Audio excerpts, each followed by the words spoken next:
targets for incentive compensation. There are two ways you can hit your EPS targets. The way that we like as shareholders is to increase earnings. The way that is not as beneficial to shareholders is to decrease the number of shares outstanding. And so for a board of directors compensation committee to set the EPS targets and then do a buyback, that's a very easy way for them to hit those targets without any real benefit to shareholders. You have to remember that there's another element of manipulation, and that is that the executives control the timing of the buyback. And sometimes they do it in order to hit those EPS targets. Sometimes they do it just because they have no other idea about how to increase the stock price. But we want to see them increase the stock price by doing a better job. Which is where the board should come in, if it's doing its job. The board has to be focused not simply on the mechanics of EPS, but really what are the growth prospects for this company.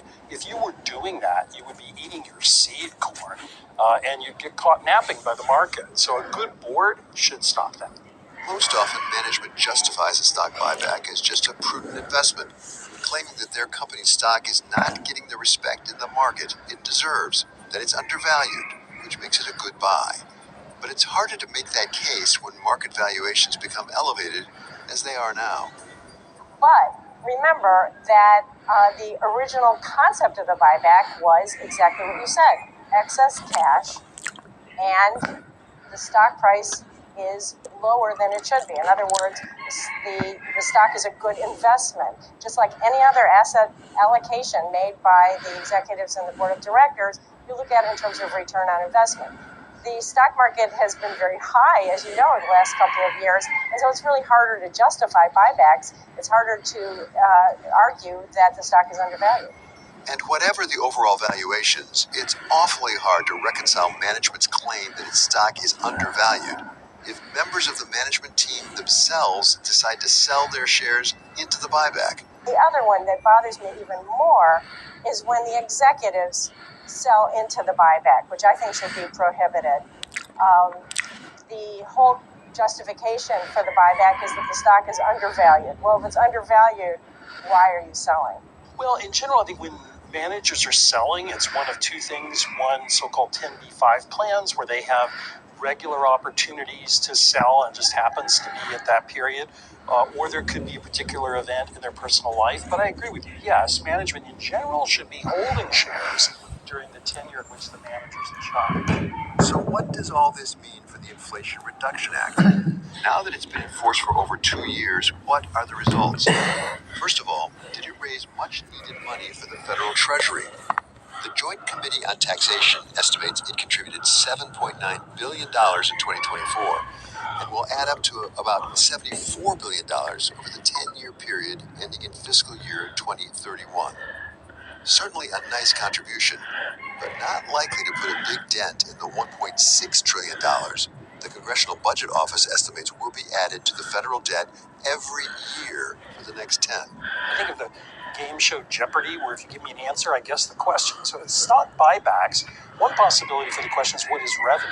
They actually don't raise much revenue. The U.S. buyback at 1% maybe raises about $7.5 billion a year. And if Senator Warner thought that the tax on buybacks would reduce the appetite for them, it doesn't look like it had that intended effect either. Stock buybacks have continued to grow despite the excise tax.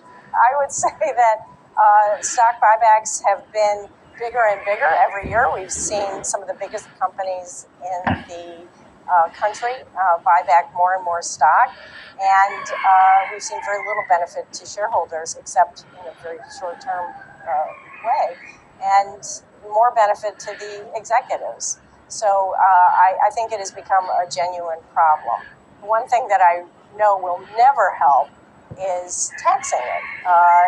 There have been a number of proposals. It was included in some legislation. Those expenses are just passed right on to the shareholders and sometimes the consumers as well. Companies are completely indifferent to paying taxes. When you mention taxes, the Inflation Reduction Act does have a 1% excise tax on stock buybacks. And what effect did that have on stock buybacks? Not at all. It was gasoline on the fire. They just kept growing and growing. And perhaps most basic of all, when does it ever make sense for a company to do what Senator Warner was particularly concerned about? A company borrowing money to buy back its own stock, given that the entire theory of allowing buybacks was to let companies make constructive use of excess cash. In reality, like a lot of other financial structures, it got abused. I mean, when I saw that people were borrowing money, companies were borrowing money to buy back when the stock was at a high, I realized the original justification had just completely forgotten. We tell the story of elections coming up this weekend, how we got and where we're.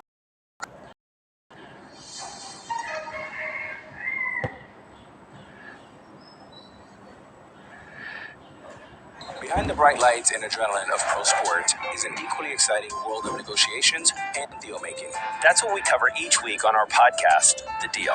I'm Alex Rodriguez, former baseball player turned business executive. And I'm Jason Kelly, a journalist at Bloomberg.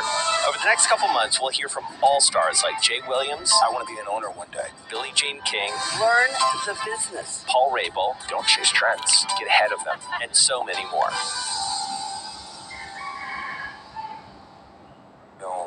Hit me to Mr. Mumbles, Mark Terry, which was his teacher. We had an opportunity to spend time with Mr. Terry, and we did a record together, and that was a genre that I always wanted to venture into because I felt like I had a jazz voice. So your role in a jazz album is just your singing? No, I'm spoken word. Or spoken, sorry. My voice and my conversation, my poetry, you know.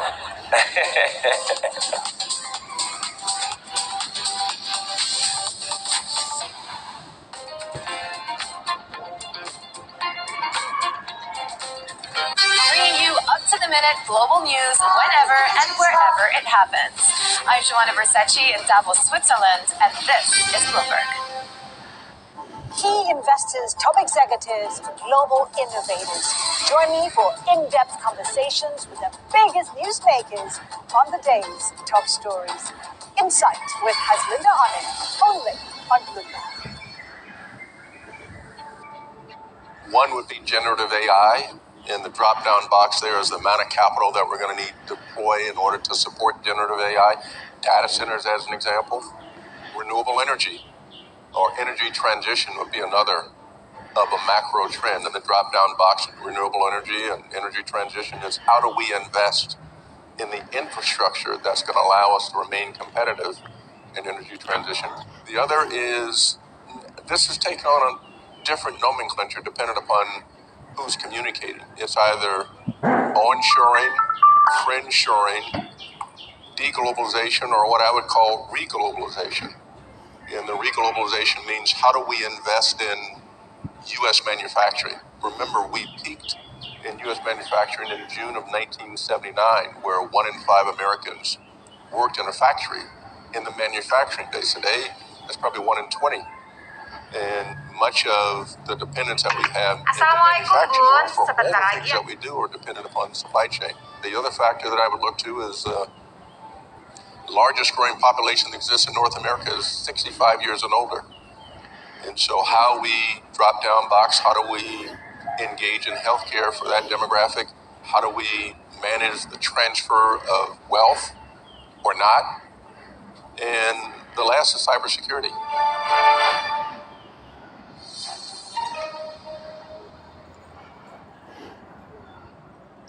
This is a story about an economic powerhouse facing stagnation and a conservative populist party pushing for more influence. Our colleague Oliver Crook brings us the story from Berlin on the eve of German elections. Germany holds a national election on Sunday, and the backdrop is grim. A contracting economy, heated debate over immigration, big questions on the future of key industries, and political instability after Chancellor Olaf Scholz's coalition fell apart in November. But at the Munich Security Conference, the Chancellor put on a brave face. I think we have good chances for Europe to grow, and we have the best in Germany. Yes, it is true that we faced a really heavy storm after the Russian aggression against Ukraine. A four-head-weigher rice packing machine. Consequences High speed, precise, and efficient. Smart one-touch operation for seamless packaging. Stable and durable for long-term performance. All the biggest difficulties, inflation is down again, and this will also help investments especially when it comes to housing. So I'm quite confident that with some extra activities, we will have a chance to speed up growth.